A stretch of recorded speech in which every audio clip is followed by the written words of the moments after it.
La Unión Europea suspende las emisiones en suelo europeo de los medios de comunicación rusos RT y Sputnik. ¿Un atentado contra la libertad de expresión o una legítima sanción en tiempos de guerra para protegernos contra la propaganda rusa? Veámoslo.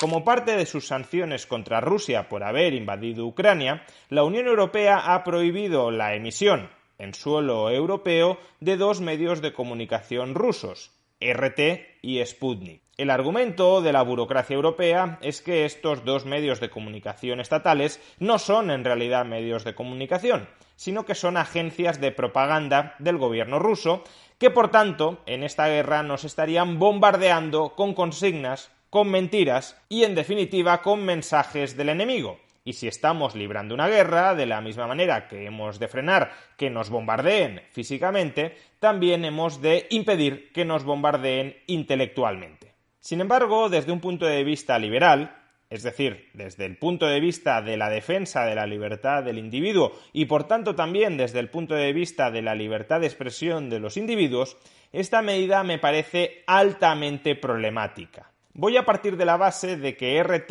y Sputnik efectivamente son medios de propaganda del gobierno ruso.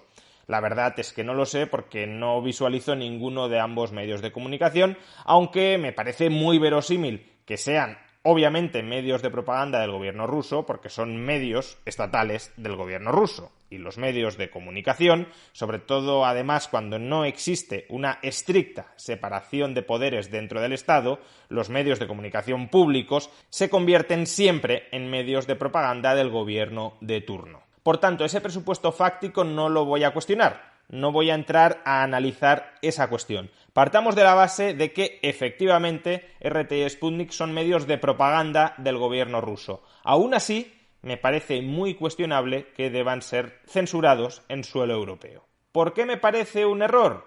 Pues por tres motivos. En primer lugar, porque no está nada claro qué objetivos pretende alcanzar. En segundo lugar, por las formas. Y en tercer lugar, por la pendiente resbaladiza por la que podemos terminar cayendo. Primera cuestión. Desde un punto de vista estrictamente formal, la medida deja bastante que desear. Por un lado, no estamos oficialmente en guerra contra Rusia, no hay ninguna declaración oficial de guerra contra Rusia. Por consiguiente, las medidas extraordinarias que podrían llegar a justificarse si estuviéramos en guerra, ahora mismo no parece que se justifiquen porque formalmente no estamos en guerra. Sin embargo, aquí cabría contraargumentar que sí estamos en guerra, pero no se puede declarar formalmente la guerra para que Rusia no tenga un argumento para escalar en sus hostilidades contra los europeos. Puede ser un argumento válido, pero en ese caso, si estamos adoptando medidas de guerra sin declaración de guerra, por ejemplo, censurar medios de comunicación rusos, entonces también se puede terminar produciendo esa escalada de las hostilidades por parte de Rusia.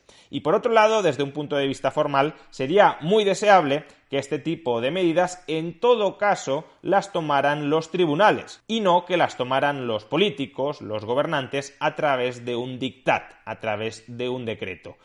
Y aquí, por tanto, no tenemos ni declaración de guerra que ampare unas medidas extraordinarias, ni tampoco tenemos una resolución judicial que haya conducido, tras un procedimiento garantista, al cierre de RT y Sputnik en Europa. Se trata, por tanto, de una medida impuesta gubernamentalmente desde Europa sin que medie declaración de guerra alguna.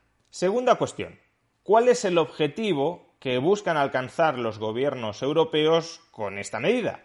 Con la prohibición de las emisiones de RT y de Sputnik en Europa. Desde un punto de vista estratégico, no desde un punto de vista moral, sino desde un punto de vista estratégico, podría ser una medida que tuviese cierta lógica si en Europa hubiese una opinión prorrusa muy importante que estuviese bloqueando, que estuviese impidiendo que los gobiernos europeos tomaran ciertas medidas contra el gobierno ruso.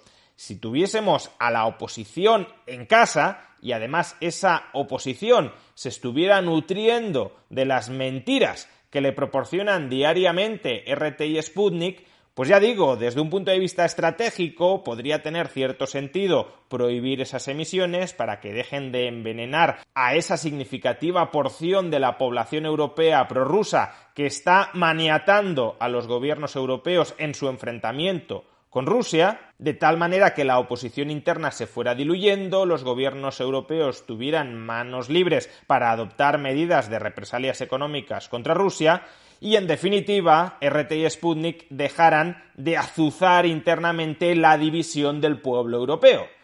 Pero es que en Europa la opinión mayoritaria es esencialmente pro-ucraniana, la opinión prorrusa es absolutamente minoritaria. No solo eso, la audiencia que tienen en Europa estos medios de comunicación, RT y Sputnik, es absolutamente marginal. La población prorrusa que haya dentro de Europa no es población prorrusa porque se haya nutrido de las informaciones, de la propaganda, de las consignas que emiten RT y Sputnik. Que aún así habrá gente que probablemente sí, habrá gente que viendo esos medios de comunicación le hayan podido lavar el cerebro y por tanto ahora tenga una opinión muy marcada derivada de las consignas que le han transmitido estos medios de comunicación. Pero los casos reales de personas que encajan en esta descripción son absolutamente minoritarios y no suponen hoy por hoy, ni es previsible que lo supongan en el futuro, ningún tipo de problema real para los gobiernos europeos. Por consiguiente, ¿qué se busca censurando a RT y Sputnik en suelo europeo? No se busca mayor cohesión ideológica en torno a los gobiernos europeos. Lo que se busca es castigar al gobierno ruso atacándole en un ámbito muy concreto y muy delicado, el ámbito de la libertad de expresión. Es decir, que estamos convirtiendo la censura en una sanción legítima contra un enemigo externo, y el riesgo es que también lo sea contra un enemigo interno. Y así llegamos a la tercera cuestión, la pendiente resbaladiza. Si los gobiernos europeos se arrogan el derecho a censurar medios de comunicación cuando estos expresen opiniones que ellos consideran propagandísticas y peligrosas para sus intereses o para los intereses generales de la sociedad, entonces estamos dando cancha libre a la arbitrariedad censora de nuestros políticos. Serán ellos los que en cada momento puedan decidir: este medio de comunicación está diciendo lo que yo entiendo que son barbaridades que atentan contra la cohesión del pueblo español, del pueblo europeo, o están intoxicando, enviando bulos a la opinión pública y, por tanto, para que la opinión pública esté bien formada, hay que censurar, hay que acallar, hay que impedir que estos medios de propagación de bulos se sigan expresando con libertad. Es verdad, no obstante, que existe una característica en esta censura contra RT y Sputnik que podría salvarnos de caer en la arbitrariedad censora por parte de los poderes públicos contra cualquier medio de comunicación que internamente en Europa emita mensajes que la burocracia europea considera poco convenientes. Y esa característica es que estamos hablando de censura de medios de comunicación públicos, de medios de comunicación estatales. En ese sentido, el argumento podría ser el siguiente: los medios de comunicación estatales carecen per se de libertad de expresión y quienes tienen en realidad libertad de expresión son los ciudadanos particulares, así como las asociaciones voluntarias de ciudadanos particulares en forma de medios de comunicación privados. Desde esa perspectiva, en tiempos normales podríamos permitir que medios de comunicación del Estado ruso emitan dentro de suelo europeo, pero en condiciones excepcionales no tenemos por qué permitirlo porque no estamos atentando contra la libertad de expresión de nadie. El Estado ruso, per se, no tiene derechos a expresarse libremente frente al Estado europeo. Los Estados son maquinarias coactivas cuyos poderes deben limitarse ante la población.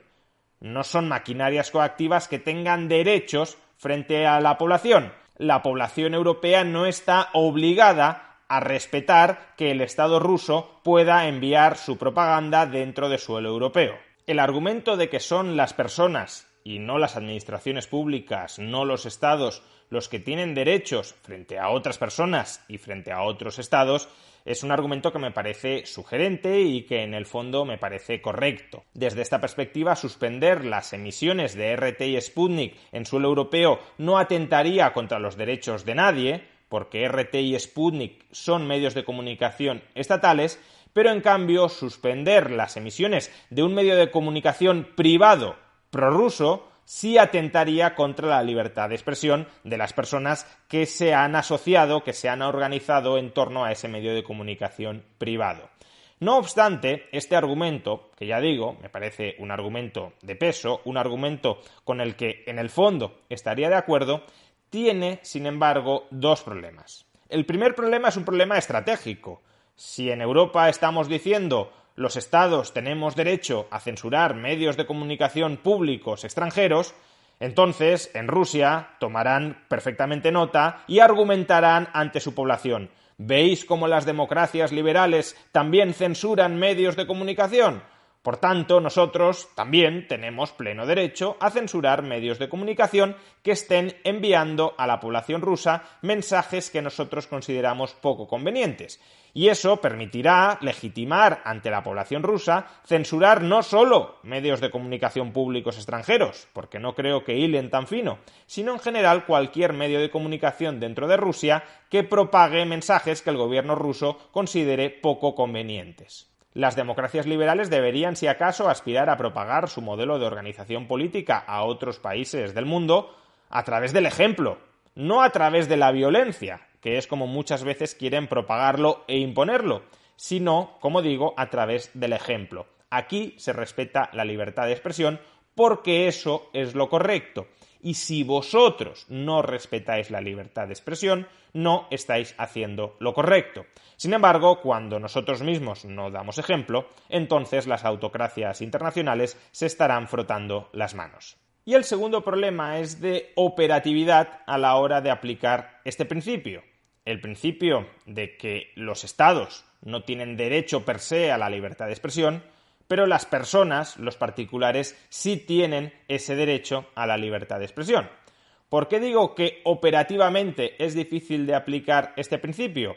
Imaginémonos que un grupo de ciudadanos rusos se asocia y crea un medio de comunicación privado fuertemente subvencionado, incluso casi íntegramente subvencionado por el Estado ruso. En tal caso, la forma jurídica de ese medio de comunicación no sería un medio de comunicación público, un medio de comunicación estatal, pero a todos los efectos sería lo mismo que un medio de comunicación público, porque aunque se haya creado en origen a través de un pacto entre personas privadas, el funcionamiento de ese medio de comunicación privado depende de subsidios públicos y, por tanto, el mensaje que darán esos periodistas también será el mensaje que el gobierno ruso quiera que den. Si nos encontráramos con ese caso, ¿deberíamos respetar su libertad de expresión o no hacerlo? ¿Podríamos juzgar que en realidad es una simulación, una pantalla de un medio de comunicación estatal? ¿O que en el fondo, en cambio, sigue siendo un medio de comunicación privado y que, por tanto, hay que respetar estrictamente, rigurosamente, su libertad de expresión? Si optamos por la segunda interpretación, entonces será muy fácil burlar la censura a RT y Sputnik en Europa. Bastará que el gobierno ruso promueva la creación de un medio de comunicación privado subsidiado íntegramente por el gobierno ruso y entonces deberemos respetar su libertad de expresión. Y en ese caso, para este viaje no hacen falta tantas alforjas. Pero imaginemos que optamos por la primera de las interpretaciones. Es decir, que si un medio de comunicación privado está fuertemente subsidiado por el Estado ruso, entonces cabe suponer que es un medio de comunicación estatal que tampoco poseería libertad de expresión.